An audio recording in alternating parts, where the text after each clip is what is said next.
Determinants, जो determinants पढ़ते हो इसका एप्लीकेशन, इसका जो अनुप्रयोग, मतलब सारणिक का अनुप्रयोग हम किस प्रकार करते हैं ध्यान दीजिएगा।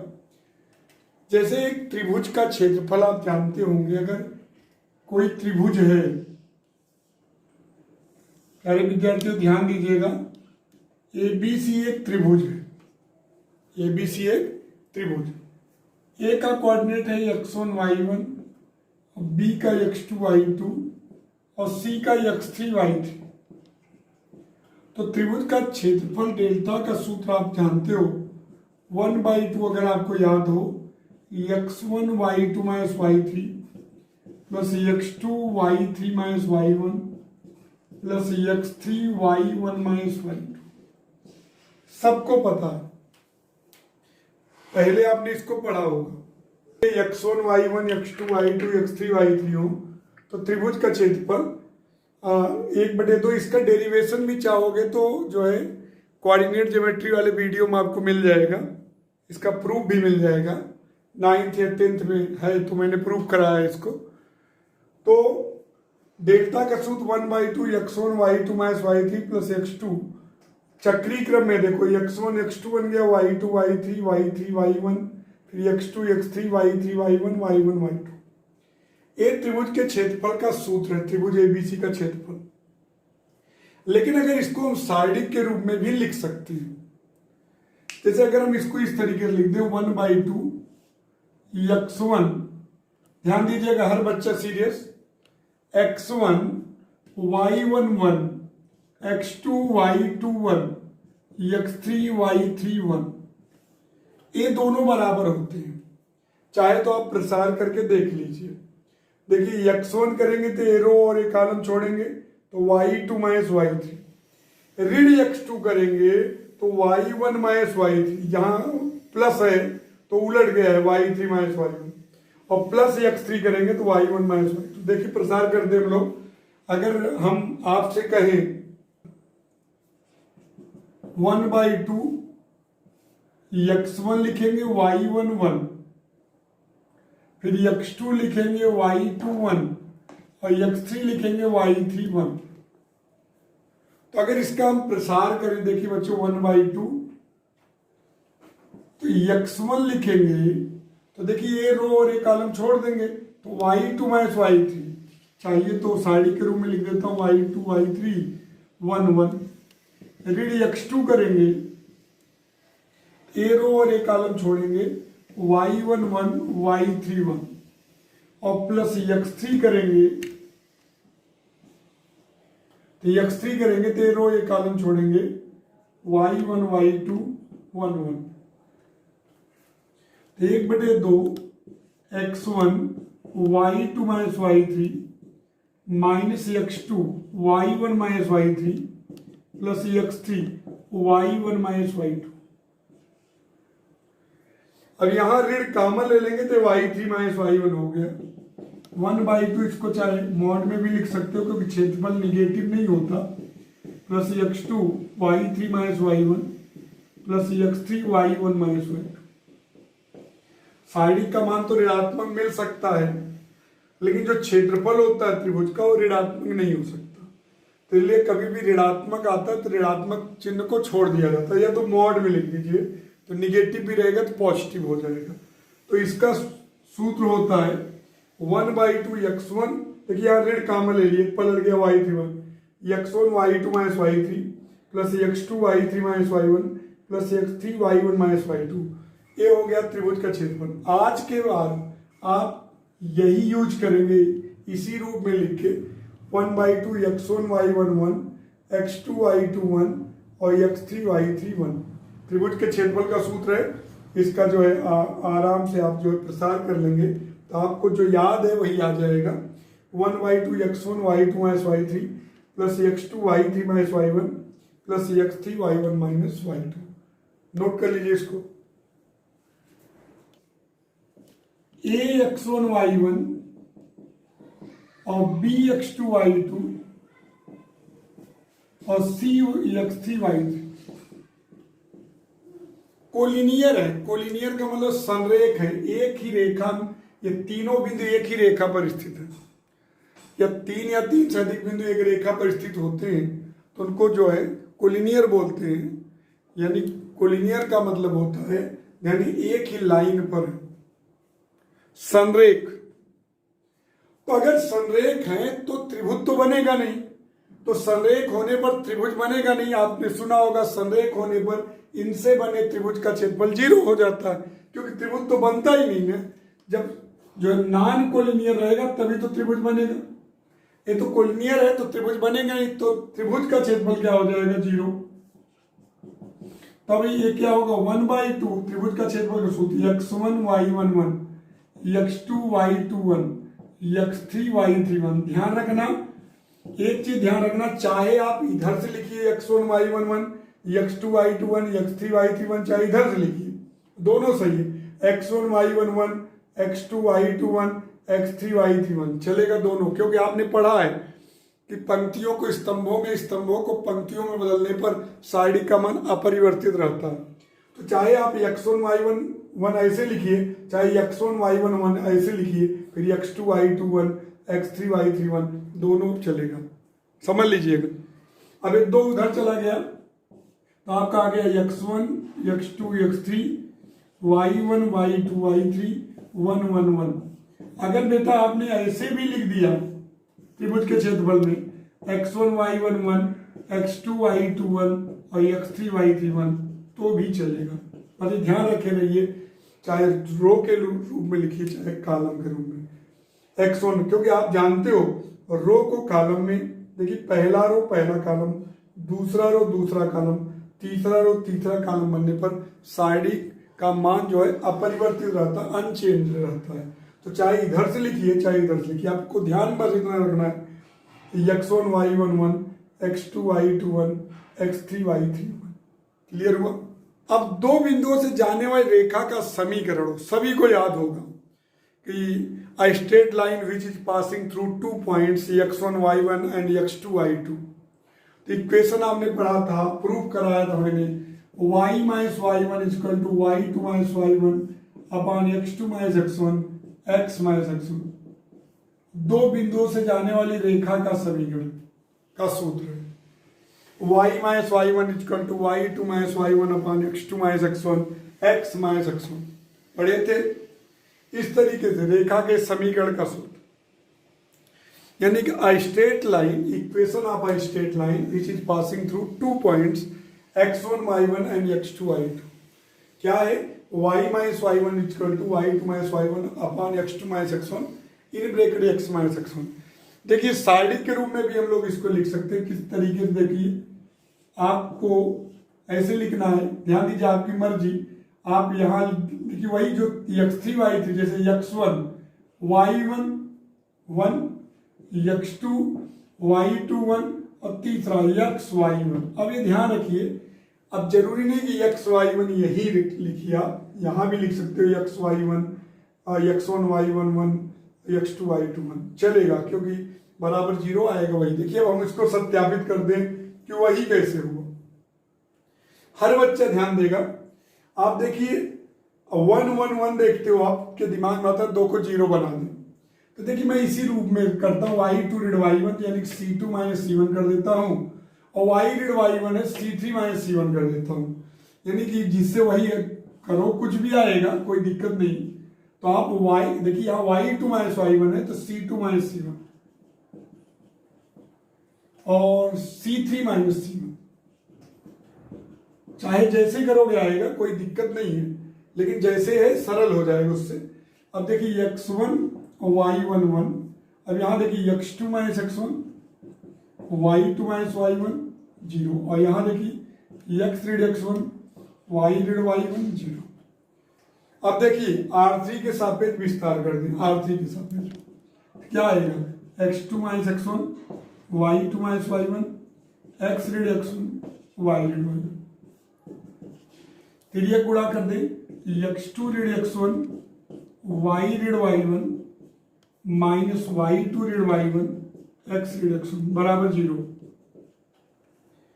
अब इसको उधर भेज देते हैं तो क्या आएगा, देखिए मैं इधर लिख रहा हूं x2 ऋण x1 y ऋण y1 बराबर y2 ऋण y1 x ऋण x1। अब इधर x2 ऋण x1 को y ऋण y1 y2 ऋण y1 अपान x2 ऋण x1 x ऋण x1। दो बिंदुओं से जाने वाली रेखा का समीकरण। अब जरूरी नहीं कि एक्स वाई वन यहाँ ही लिखिए, आपके ऊपर है, यहाँ भी लिख सकते हैं x y one x one y one one x two y two one, आएगा वही। तो एक मतलब जो तीसरा बिंदु x three y three one था उसी की जगह लिख दो एक्स वाई वन, आपके ऊपर डिपेंड है। X one y one one x two y two one x y one, right. और भाई तीसरा बिंदु इस रेखा पर है तो इसको संतुष्ट करेगा x three y three one. तो इस तरीके से दो बिंदुओं से जाने वाली रेखा का समीकरण का सूत्र भी इससे बना सकते हो। बस आपको दो बिंदु दिए रहेंगे, x one y one one यहाँ रख दोगे, x two y two one यहाँ एक्स वाई ही रहेगा। तो जब इसको सॉल्व करोगे तो दो बिंदुओं से जाने वाली रेखा का समीकरण आ जाएगा। Equation of a straight line which is passing through two points x one y one and x two y two. One और एक्स टू वाई टू से होकर जाने वाली रेखा का समीकरण x one y one one x two y two one x y one बराबर zero, यही यूज करेंगे। मतलब equation of a straight line which is passing through two points x one y one and x two y two, हम यही use करेंगे। त्रिभुज का क्षेत्रफल निकालना है, वर्कशीट दी गई है। तो 7 और x two one y two one देखिएगा, और एक्स थ्री 10 और वाई थ्री 10। अब त्रिभुज के क्षेत्रफल का सूत्र डेल्टा बराबर 1/2 x1 y1 1 x2 y2 1 और x3 y3 1। बस यही लिखना है आपको, कुछ सूत्र नहीं। इसी तरीके x1 y1 1 x2 y2 1 x3 y3 1। 1/2 x1 2 7 1 और यहाँ x2 y2 1 1 1 x3 y3 1 10 10 1। अब चाहे तो आप प्रसार कर लीजिए, चाहे तो इसको सरल कर लीजिए, वो आपके ऊपर डिपेंड है। चाहे तो आप 1 1 1 दिख रहा है घटा दीजिए भाई, कि C1 में C2 घटा दीजिए, C2 में C3, क्योंकि अब आपके पास तो नियम है ही। तो अब आप जो है उसका यूज 2 में 1 गया, 1 7 में 1 गया 6, 1 में 1 गया 0, 1 में 10 गया ऋण 9, 1 में 10 गया ऋण 9, 1 में 1 गया 0 10 10। भाई अब तो आप नियम वाले हो गए हो ना। अब आप 0 0 बना लिए, अब आराम से 1/2 यहाँ आएगा भाई, इसी का होगा 1 के सापेक्ष, तो 1 - 9 6 - देखिए हर बच्चा, तो 1/2 इंटू 45 आएगा, तो 22.5 आ गया। 1 2 7 1 1 10 8 है, तो देखिए 2 7 1 1 10 8 है। तो आप त्रिभुज का क्षेत्रफल का सूत्र जानते हैं, 1/2 x1 y1 1 x2 y2 1 और x2 y2 1 और x3 y3 1। तो 1/2 x1 2 7 1 1 1 1 और यहाँ 10 8 1, राइट। अब क्या करेंगे, डायरेक्ट भी प्रसार कर सकते हो, 2 को 0 भी कर सकते हो। तो C1 में C2 घटा देते हैं और C2 में C3। 2 में 1 गया 1, 7 में 1 गया 6, 1 में 1 गया 0, 1 में 10 गया ऋण 9, 1 में 8 गया ऋण 7, 1 में 1 गया 0 और 10 8 1। प्रसार करेंगे आरती के सापेक्ष, तो 1 आएगा बाहर, मिलेगा 1 - 9 6 - 7, आएगा 1/2 - 7 प्लस 54, कितना आएगा 47/2, 23.5 वर्ग इकाई।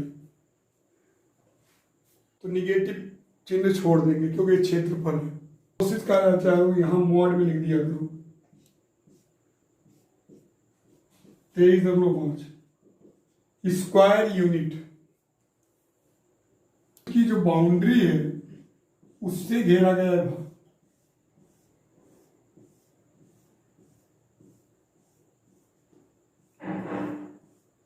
ये जो रीजन घेरा गया है बाउंड्री से, यही है इसका एरिया। इसी की माप आप क्षेत्रफल के थ्रू निकालते हो। इनक्लोज बाई इट्स बाउंड्री, यानी कि ये इसी का जो है मेजरमेंट आप करते हो।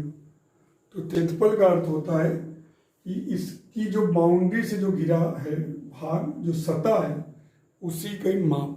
ये त्रिभुज का क्षेत्रफल, तो x1 दिया है -2, y1 -3, x2 3 दिया है, y2 2 दिया है, x3 -1, y3 -8। अब इसका सूत्र क्या होता है, 1/2 x1 y1 1, x2 y2 1, x3 y3 1। तो हो जाएगा 1/2 x1 मतलब -2 -3 1, यहाँ 3 2 1 1 8। जरूरी नहीं कि आप प्रॉपर्टी लगाओ, डायरेक्ट भी प्रसार कर सकते हो, कोई दिक्कत नहीं। अब देखिए घटा देते हैं, ऋण 2 में ऋण 5 आ जाएगा, ऋण 3 ऋण 2 ऋण 5, 1 में गया 0, 3 में ऋण 1 गया 4, 2 ऋण 8 हो जाएगा धन, 2 धन 8 हो जाएगा 10, 1 में गया 0, और यहाँ ऋण 1 ऋण 8। आरती के सापेक्ष विस्तार कर देते हैं हम लोग, 1/2 डायरेक्ट कर दे रहे हैं, ऋण 50 हो जाएगा और प्लस 20, तो ऋण 30 मतलब 30/2 15 वर्ग इकाई।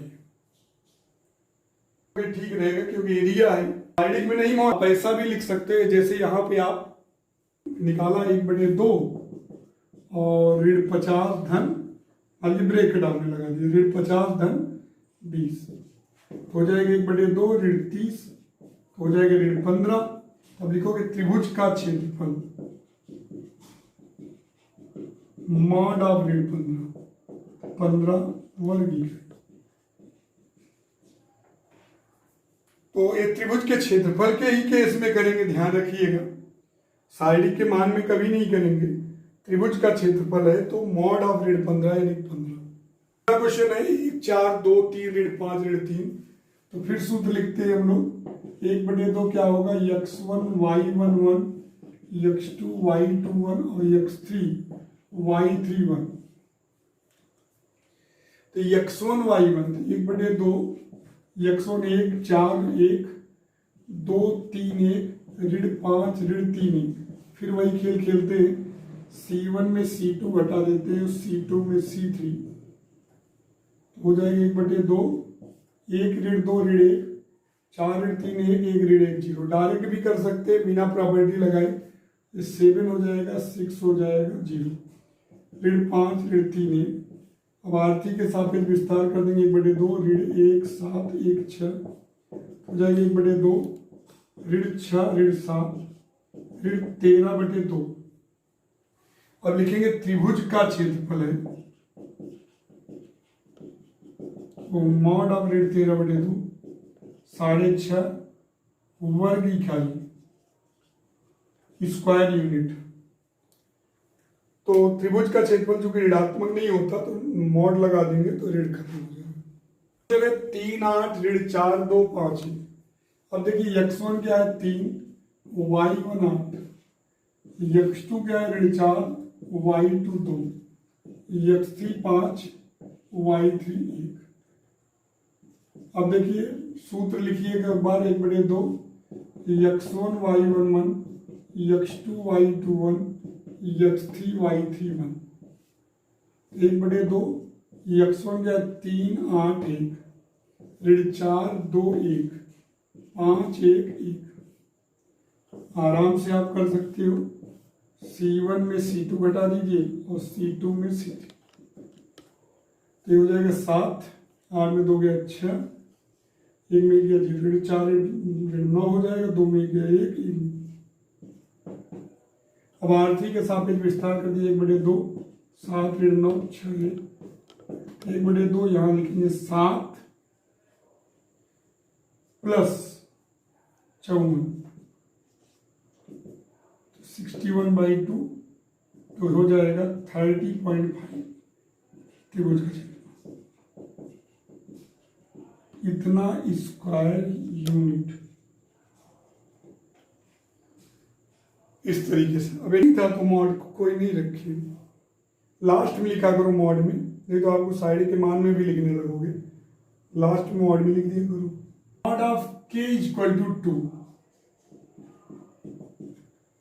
मॉड ऑफ के बराबर 2। इसका अर्थ क्या है? इसका अर्थ है के का क्या मान होगा, कोई पूछा आपसे, तो के का मान होगा +-2। क्यों?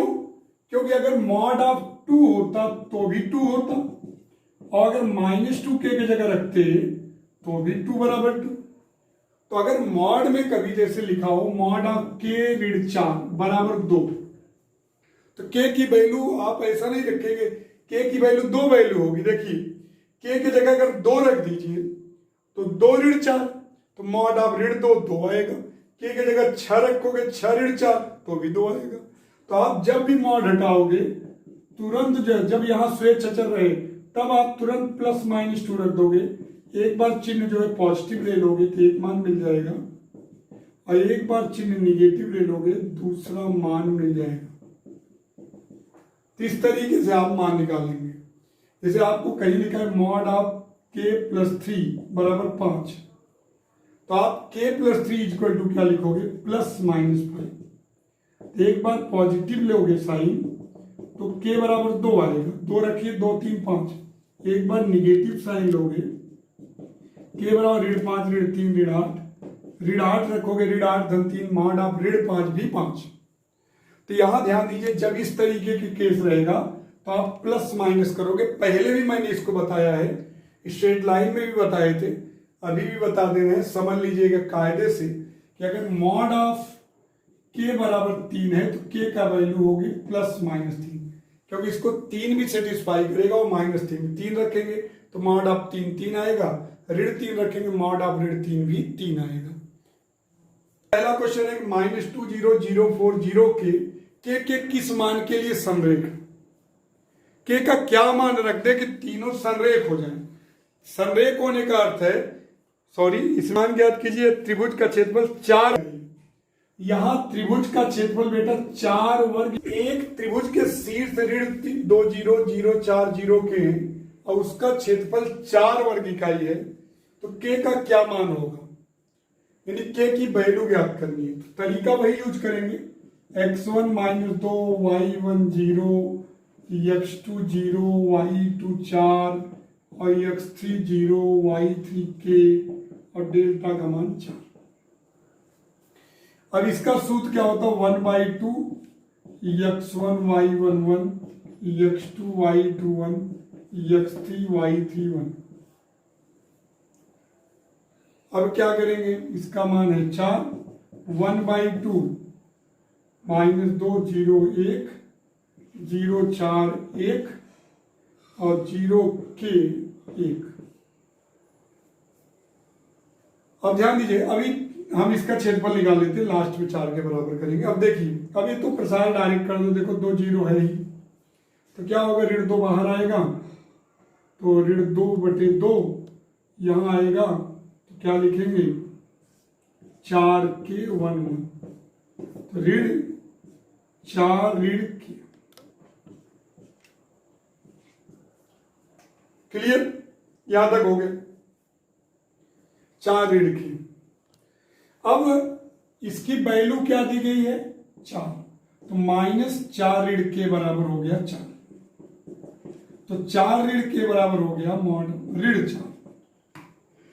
अब इस ऋण से घबराना बिल्कुल मत, आप इससे बिल्कुल मत घबराना कि ऋण से कुछ है। यहां ऋण अगर इसको पलट देते के ऋण 4 तो कोई फर्क नहीं पड़ता, कोई फर्क नहीं पड़ता।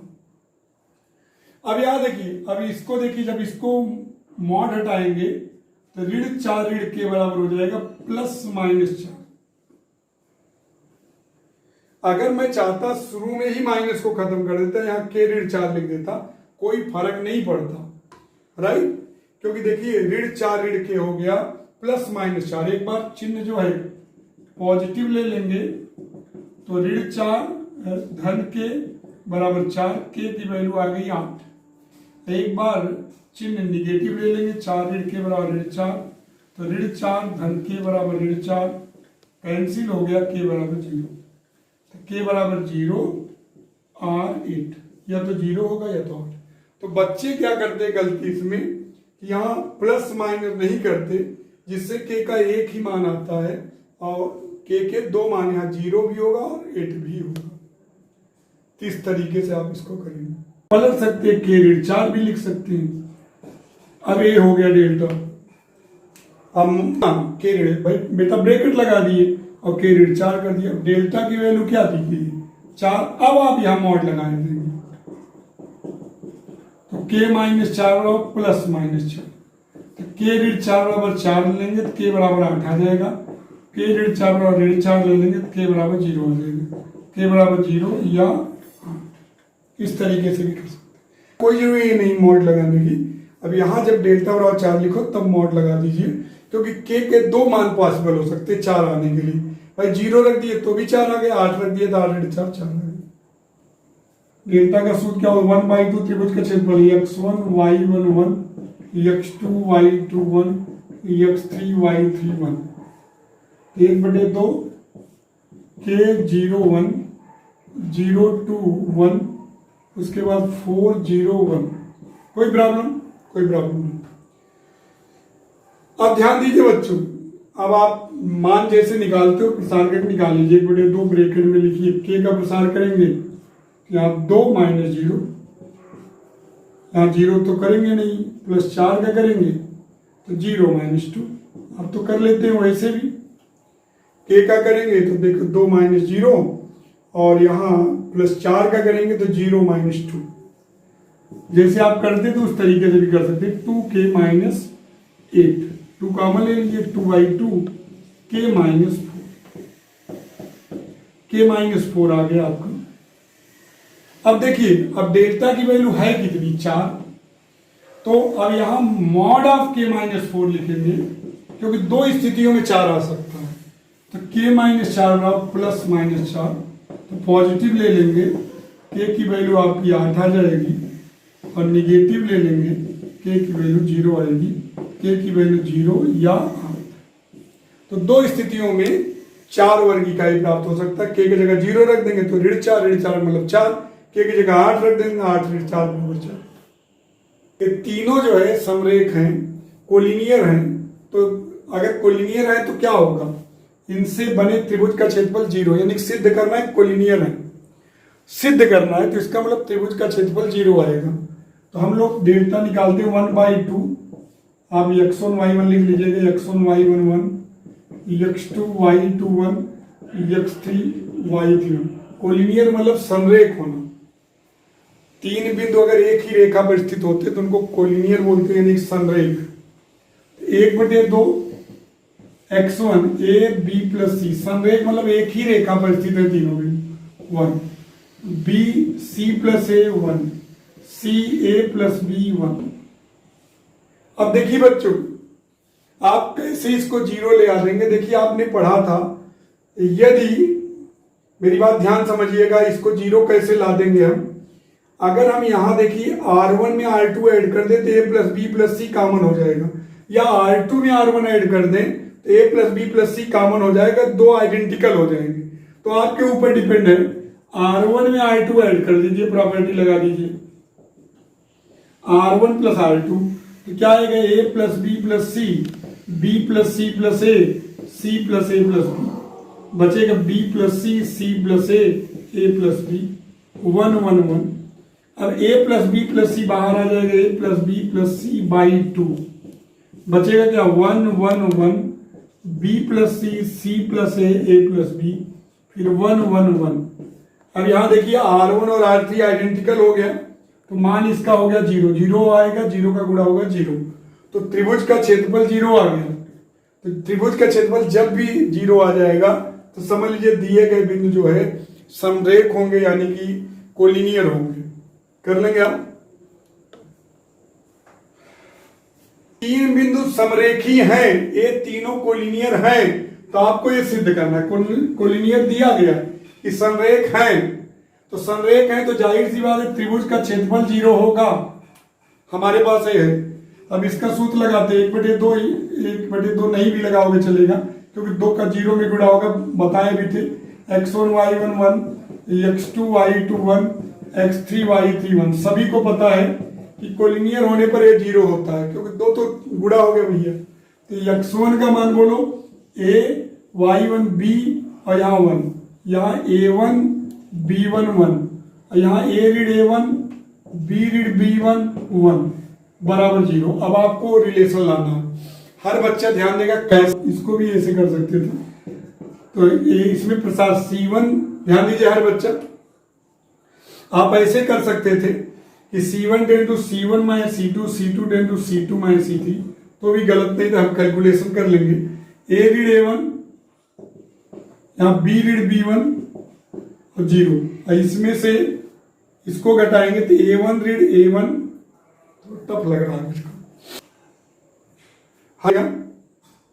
हम लोग क्या करेंगे कि आप जो है हर बच्चा ध्यान देगा, काम करिए, जैसे C1 में C3 घटा दीजिए, ये तो ठीक है, और C2 में भी C3 घटा दीजिए, चलिए ठीक है।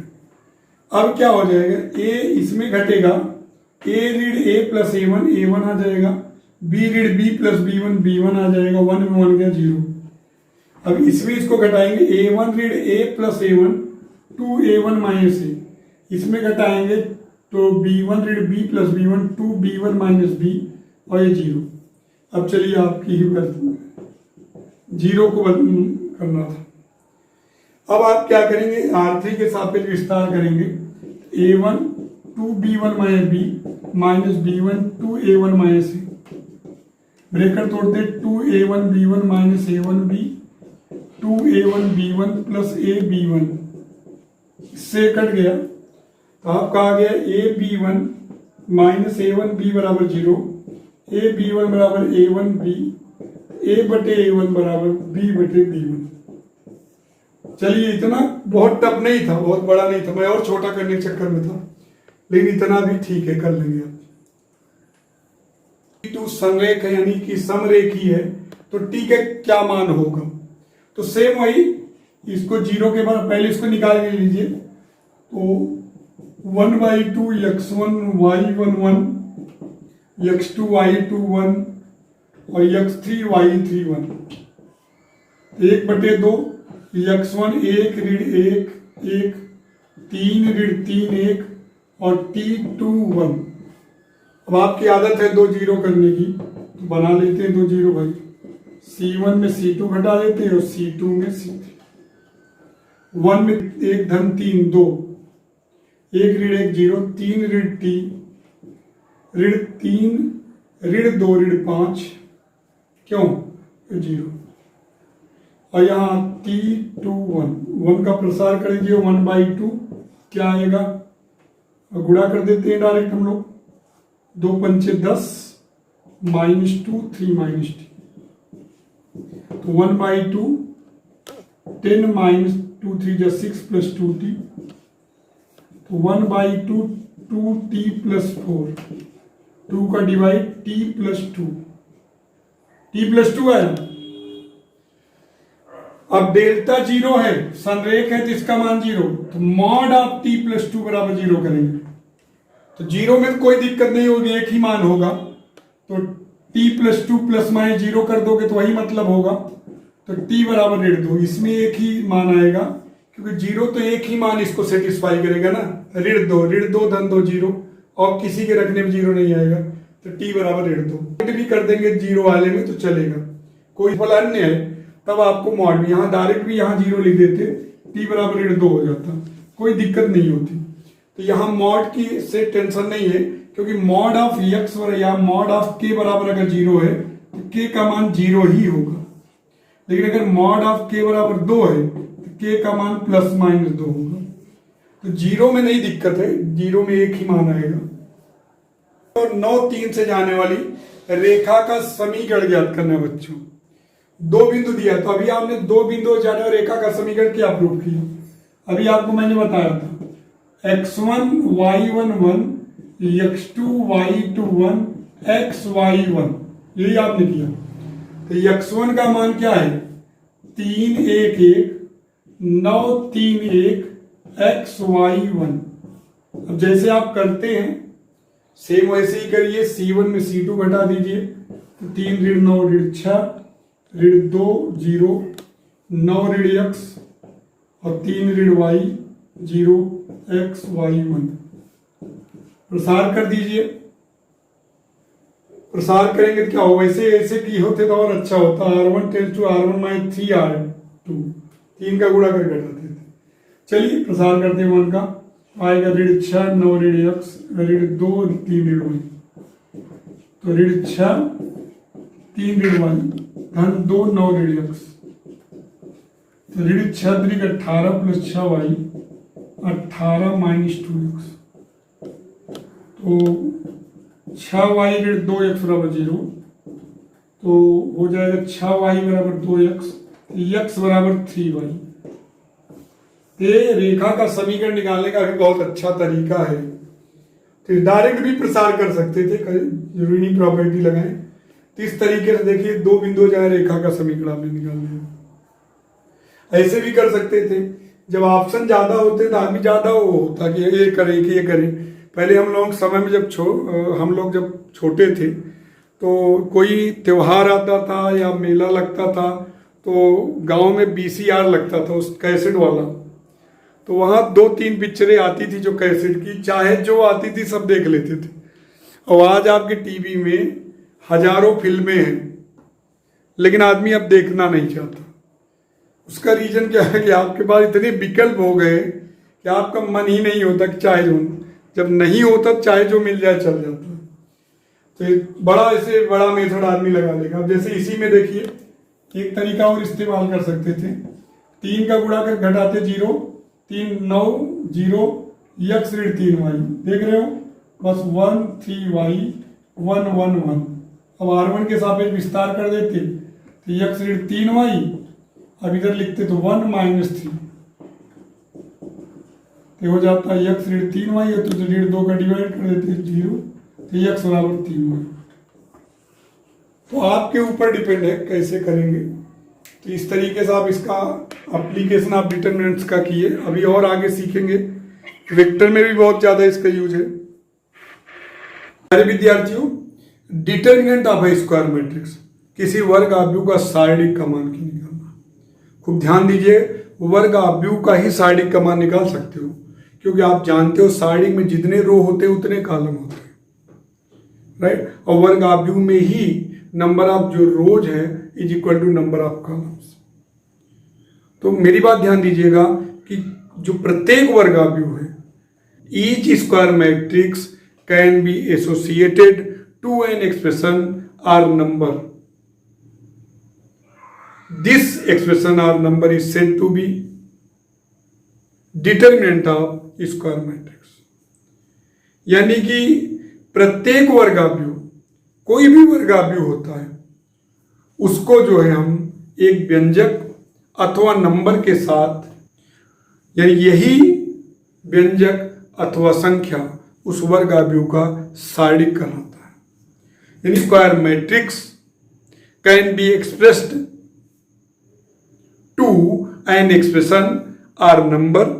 This expression or number is said to be determinant of square matrix. जैसे कहने का अर्थ है कोई भी वर्ग आव्यूह है, जैसे कोई वर्ग आव्यूह है, मान लीजिए एक वर्ग आव्यूह आपने लिया तो 2 3 1 4 ले ली, वर्ग आव्यूह है। अगर आप जो है इसको शारीरिक के रूप में लिख दीजिए तो 2 3 1 4 वर्ग आव्यूह का शारीरिक हो गया। ये डिटरमिनेंट है या डेट ए लिख दीजिए, इसको ऐसे लिख सकते हो या इस तरीके से डिटरमिनेंट है। अब इसका देखिए 4 दूनी 8 माइनस 3 5। वर्ग आव्यूह को हम इस एक नंबर से एसोसिएट कर दिए। अगर वर्ग आव्यूह है तो एक नंबर से एसोसिएट हो गया कि नहीं? ये नंबर क्या कहलाएगा? डिटरमिनेंट कहलाएगा। इस वर्ग आव्यूह का शारीरिक का मान कहलाएगा। जैसे एक वर्ग आव्यूह ए बराबर, जैसे आपसे कोई कहे 2 3 4 1 2 3 2 3 5। अब इसके जो है डिटरमिनेंट को लिखेंगे तो क्या होगा? 2 3 4 1 2 3 2 3 5। अब इसको हम एक संख्या द्वारा संबद्ध कर सकते हैं कि नहीं? एसोसिएट कर सकते हैं। इसका प्रसार कर दीजिए 2 5 दूनी 10 माइनस 9, ऋण 3 करेंगे 5 माइनस 6, राइट। 3 करेंगे तो ये छोड़ देंगे और प्लस 4 करेंगे तो 3 माइनस 4 तो हो गया। 10 में 9 गए 1 2 आएगा, 5 में 6 गए ऋण 1 धन 3 आएगा, 3 में 4 गए ऋण 4 आएगा, 5 में 4 गए 1। तो ये जो है इस वर्ग आव्यूह को हमने एक नंबर से एसोसिएट कर दिया। अतः क्या कहलाएगी, ये नंबर क्या कहलाएगी, इस वर्गाव्यूह का सारणी। तो इसलिए समझ गए आप, square matrix associated to an expression or number, this expression or number is said to be determinant of square matrix. Clear हो गए? सीखते हैं हम लोग। जैसे आप ये तो जान गए कि वर्गाव्यूह का ही सारणी का मान निकल सकता है। वर्गाव्यूह का मतलब पंक्तियों की संख्या स्तंभों की संख्या के बराबर हो, जितने रो हो उतने ही कॉलम। तो आपने पढ़ा था डायगोनल मैट्रिक्स, विकर्ण आव्यूह।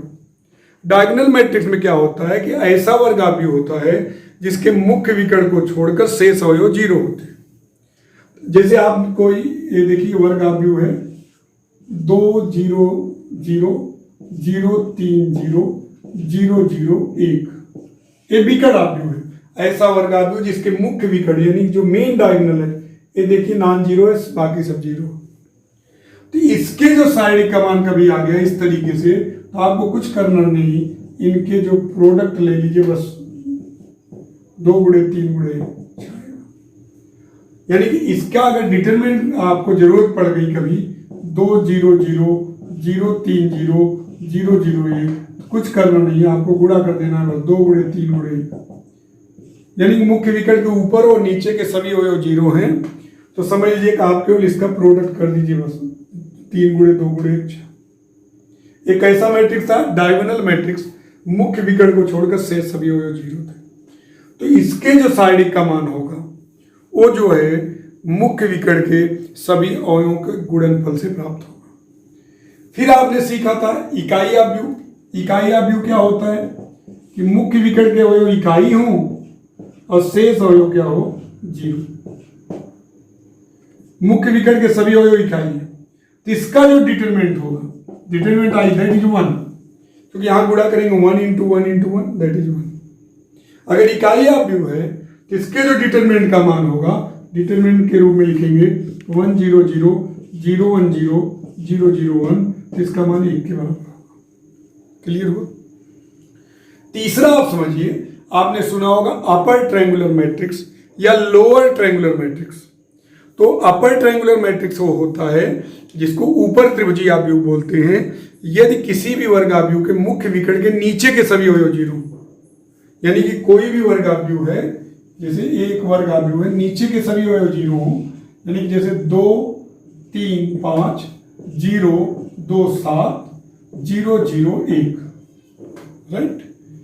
देखिए त्रिभुज किधर बन रहा है, ऊपर बन रहा है त्रिभुज ना, एलिमेंट को मिला दीजिए, इसको बोलेंगे ऊपर त्रिभुजीय आव्यूह, अपर ट्रायंगुलर मैट्रिक्स। और इसके डिटरमिनेंट का जो मान होगा, इसके जो मेन डायगोनल है इसके एलिमेंट का गुणा कर दीजिए 4, और इसको बोलते हैं लोअर ट्रायंगुलर मैट्रिक्स।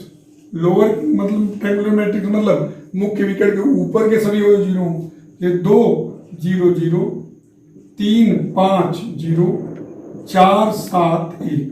तो देखिए मुख्य विकर्ण के ऊपर के सभी अवयव 0, तो त्रिभुज नीचे बन रहा है, इसीलिए इसका नाम पड़ा लोअर ट्रायंगुलर मैट्रिक्स। तो इसके डिटरमिनेंट का मान भी इसके मुख्य विकर्ण का गुणा कर लीजिए, 2 गुणे 5 गुणे 1 10। तो आपने इसको सीखा कि अगर डायगोनल मैट्रिक्स है तो डायगोनल मैट्रिक्स तो भाई स्क्वायर मैट्रिक्स होता ही है, तो उसके डिटरमिनेंट का मान हो तो आप ये देखिए मुख्य विकर्ण के सभी अवयवों का गुणनफल कर दीजिए। इकाई आव्यूह हो तो उसका मान 1 ही होगा। और अपर ट्रायंगुलर मैट्रिक्स या लोअर ट्रायंगुलर मैट्रिक्स है तो इसमें भी इसके भी सारणी का मान इसके मुख्य विकर्ण के सभी अवयवों का गुणनफल से प्राप्त हो जाएगा। ध्यान दिए बच्चों, 2 चीजें बहुत महत्वपूर्ण है, माइनर और कोफैक्टर, उपसारणिक और सहखंड। माइनर क्या होता है, सहखंड क्या होता है, इसको बहुत अच्छे से आपको समझना जरूरी है। माइनर के लिए क्या होता है कि कोई जैसे आप जानते हो कि स्क्वायर मैट्रिक्स होगा तभी आपको उसके सारणी का मान मिलेगा, और AIG क्या है, इस मैट्रिक्स का प्रत्येक अवयव है। तो किसी अवयव का ही निकलता है जो है, अवयव का ही आपको जो है उपसारणिक और सहखंड निकलता है, यानी माइनर और कोफैक्टर। लेकिन जो इसकी डेफिनेशन बनाई गई है वो डिटरमिनेंट के आधार पर बनाई गई है। इसलिए जो the minor of the element of AIG the minor of the element A I J of determinant A, ध्यान दीजिएगा हर बच्चा, the minor of element A I J of determinant a is the value of determinant which can be obtained by deleting ith row and jth column। हर बच्चा ध्यान समझिएगा कि कभी भी कोई भी वर्ग आव्यूह दिया है, जैसे एक वर्ग आव्यूह दिया है, मेरी बात समझिएगा, जैसे एक वर्ग आव्यूह दिया है 1 2 3 4 3 5 2 3 4, तो हर अवयव का माइनर निकलेगा। पहले इसको साइडी के रूप में लिख लीजिए, साइडी के रूप में लिखेंगे तो 1 2 3 4 3 5 2 3 4। अब देखिए A11 है, A12 है, A13 है, A21 है, A22 है, A23 है, A31 है, A32 है, A33, इसी को बोले आई जी। यहाँ I1 है, J1 है, I1 J2, I1 J3, ऐसे I2 J1, I2 J2, I2 J3, I3 J1, I3 J2, I3 J3। तो माइनर किसका निकलता है? एलिमेंट का। किसका? डिटरमिनेंट एक है। माइनर किसका निकलेगा? एलिमेंट का। The minor of the element A I J of determinant है। The minor of the element A I J of the determinant A is the value of determinant which can be obtained by deleting ith row and jth column। इसका अर्थ समझिए, फिर से देखिए, किसका determinant निकलता है, किसका जो है माइनर निकलता है? एलिमेंट का। The minor of element A I J of determinant A, the minor of element A I J of the determinant A is the value of determinant which can be obtained by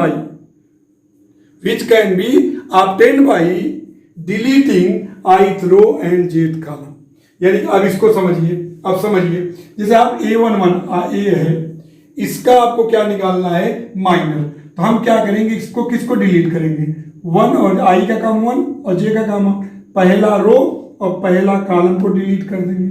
इसको M11 से denote करते हैं minor को, किसके? A11 के minor को M11 से denote करते हैं। अब क्या करेंगे? कौन डिलीट करेंगे? पहला रो और पहला कॉलम। तो पहला रो और पहला कॉलम लेंगे, तो पहला रो और पहला कॉलम को डिलीट किए तो क्या मिला? 3 5 3 4। अब देखिए, अब इसका मान क्या आएगा? 4 3 जा 12, 4 3 जा 12 माइनस 15। माइनर समझ गए? किसी भी डिटरमिनेंट के, किसी एलिमेंट ए आई जे का जो माइनर होता है वो वैल्यू ऑफ डिटरमिनेंट होता है, और ith रो और jth कॉलम को डिलीट करने के उपरांत प्राप्त होता है। जो साइडिंग बनती है उसी को बोलेंगे उसका माइनर। यानी कि जैसे A11 का है तो पहला रो और पहला कॉलम आप डिलीट कर दीजिए, जो अवयव मिलेंगे उसको साइडिंग के रूप में लिखिए, वही उसका माइनर हो गया। कोफैक्टर के बारे में क्या होता है? बहुत ही ईजी है कि अगर आप माइनर निकालना जानते हैं तो कोफैक्टर भी निकाल लेंगे। The cofactor of the element A I J of the determinant a, उसमें क्या निकाले थे? Minor of the element A I J of the determinant a. वहां क्या लिखे थे? The minor of the element A I J of the determinant a is the value of determinant can be obtained by deleting ith row and jth column. यहां क्या है? कुछ करना नहीं। The cofactor of element A I J of the determinant a is denoted by a I j and a I j is equal to -1 की power i plus j m i j. कुछ करना नहीं है। यानी कि अगर आपको minor निकालना आता है तो उसी में -1 की पावर आई प्लस जे का मल्टीप्लाई कर दीजिए, तो उसी एलिमेंट का, उसी डिटरमिनेंट के जो एलिमेंट का क्या मिल जाएगा? कोफैक्टर।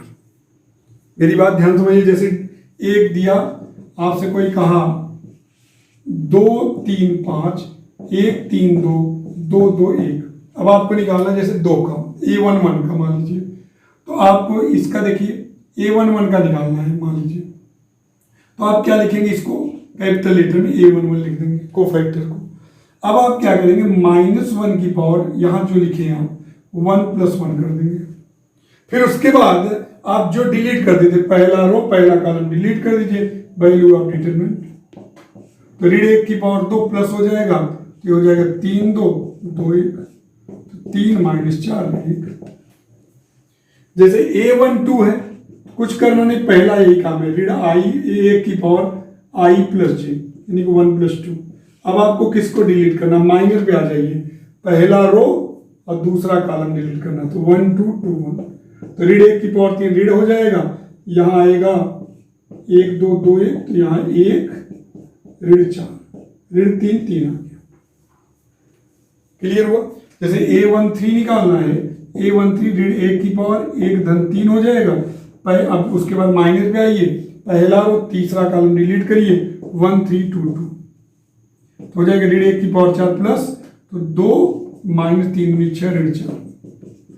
जैसे A21 आपको निकालना है, A21 निकालना है, तो ऋण 1 की पावर देखिए, अगर इसको जोड़ने पर विषम आए तो माइनस समझ लीजिए। तो ऋण 1 की पावर 2 धन 3, क्या डिलीट करना बेटा, दूसरा रो पहला कॉलम, दूसरा रो पहला 3 5 2 1,